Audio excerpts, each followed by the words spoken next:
मलऊन वसीम रिजवी, इसने इससे पहले भी कुरान की 26 आयतों को निकालने के लिए कहा था।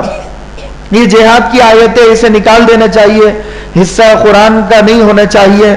और उसने सुप्रीम कोर्ट में अपील भी की थी कि बाज़ाब्ता कुरान अब हम छापेंगे, यानी गवर्नमेंट अपने अंदर में वो ले लेके गवर्नमेंट अब कुरान को छापेगी और 26 आयतों को निकाल दिया जाएगा। और अभी उसने एक किताब निकाली है जिसका नाम मोहम्मद रखा है। उसका दावा है कि 350 इस्लामी लिटरेचर और किताबों का मैंने मुताला किया, उसके बाद मैंने इसे एक किताब को लिखा है ताकि लोगों के इस्लाम समझ में आ जाए। दरअसल इस्लाम को गलत पेश करने के लिए उसने इस किताब को लिखा। नबी पाक सल्लल्लाहु अलैहि वसल्लम की शान में गुस्ताखी करने के लिए उसने इस किताब को लिखा। उसने इसमें कार्टून भी बनाए हैं अल्लाह के नबी के नाम के, सहाबा सहाबियात के भी बनाए हैं, और बहुत गलत लैंग्वेज उसने यूज की है। उसका इंटरव्यू एक शख्स ले रहा था, बड़े बड़े चैनलों पर उसका इंटरव्यू भी आ रहे हैं, और तमाम मुल्क के नामवर उलेमा उसकी किताब को बैन करने की अपील कर रहे हैं गवर्नमेंट से। अब वो पीडीएफ में भी कुछ दिनों से आएगी। बैन करना तो मुश्किल लग रहा है, लेकिन उसमें है क्या? उसमें यह है कि वो ये बता रहा था कि इस्लाम नऊजुबिल्ला नकल कुफ्र कुफ्र नबाशत, इस जमीन पर सबसे बुरा मजहब है। उसकी शुरुआत ही यहां से किताब की होती है। अल्लाह के नबी सल्लल्लाहु अलैहि वसल्लम, उसने किताब का जो हेडलाइन है वो ये लिखा कि the expose of prophet Mohammad, कि मैं हजरत मोहम्मद सल्लल्लाहु अलैहि वसल्लम को एक्सपोज करना चाहता हूं, उनकी असलियत लोगों के सामने लाना चाहता हूं। उसने एक खराब जहनियत से अल्लाह के नबी की शादियों के बारे में भी उंगली उठाए हैं। और जब वो उसने पूछ रहे थे इंटरव्यू में कि इसमें तुमने क्या लिखा, तो उसमें बताया कि ये जो कहते हैं ना कि कुरान अल्लाह की किताब है और मजहब इस्लाम अल्लाह की तरफ से आया हुआ है, ये सारी बातें बोलने की है। वो इंटरव्यू में कहने लगा ये सारी बातें बोलने की है। दरअसल नऊजुबिल्ला नकल कुफ्र कुफ्र नबाशत, मैं फिर एक बार कह रहा हूं, मैं ये बातें इसलिए आपके सामने ला रहा हूं ताकि समझना हमारे लिए आसान हो जाए, क्योंकि हमारे पास उतना वक्त नहीं है ना कि वसीम रिजवी क्या लिख रहा है क्या पढ़ रहा है, हमें फर्क नहीं पड़ता होगा शायद।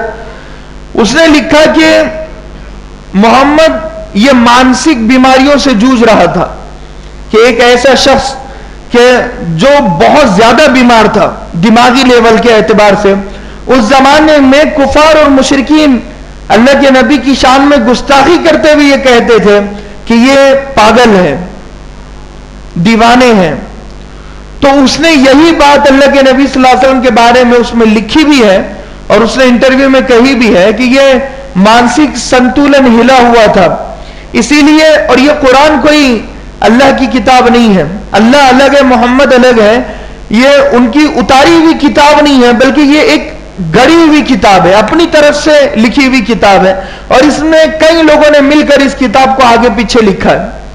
कुरान के बारे में भी उसने गुस्ताखी बहुत बड़ी की, मजहब इस्लाम के बारे में भी, अल्लाह के नबी सल्लल्लाहु अलैहि वसल्लम के बारे में भी, सहाबा सहाबियात के बारे में भी, कि एक डाकुओं का टोला था और वो लुटेरे थे, वो इज्जतें लूटा करते थे, घर बार जायदादें वो लूटा करते थे, और उन्होंने इस तरीके से गलत इस्लाम को पेश किया कि लोग समझते हैं कि मजहब इस्लाम में औरतों की बहुत ज्यादा इज्जत और मकाम और मर्तबा है, मगर सबसे ज्यादा इज्जतें उस जमाने में लूटी गई जिस जमाने में ये नबी मौजूद थे। तो लिहाजा उसने बहुत बड़ा कलाम और बहुत बड़ी बड़ी बातें उसने लिखी है। तो ये एहतजाज बड़े लेवल का अब तक क्यों नहीं हुआ? क्यों? क्योंकि लोगों को पता ही नहीं है, अक्सर मुसलमानों को पता ही नहीं है। वो जब वो 26 आयतों के बारे में उसने कहा था ना, तो तो उसी वक्त हमारा रिएक्शन अगर सख्त होता तो आज ये नौबत ना आती। अगर पहले स्टेप में दुश्मन आपको चेक करता है, मैं मिसाल दूंगा, मिसाल के तौर पर बीवी है, वो शौहर के मिजाज को समझने की कोशिश करती है। जब शादी होती है वो 2-3 मकाम पर कुछ नखरे दिखाती है। शौहर अगर वहां खामोश हो जाए तो फिर वो शौहर को धीरे धीरे धीरे धीरे इजी लेती है कि नहीं यार मेरे शौहर फ्री मामला है, अब मैं बोल सकती हूं। फिर धीरे धीरे गाली गलौज भी शुरू होते हैं वहां पर। तो अगर पहले स्टेप पर अगर रोक दिया जाए तो जिंदगी भर के लिए एक सबक मिल जाता है कि नहीं, यहां से रिएक्शन खराब आएगा।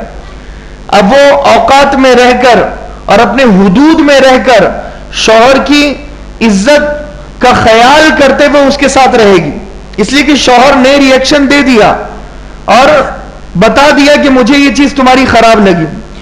बिल्कुल ऐसे ही ये तो मैंने मिसाल दी थी।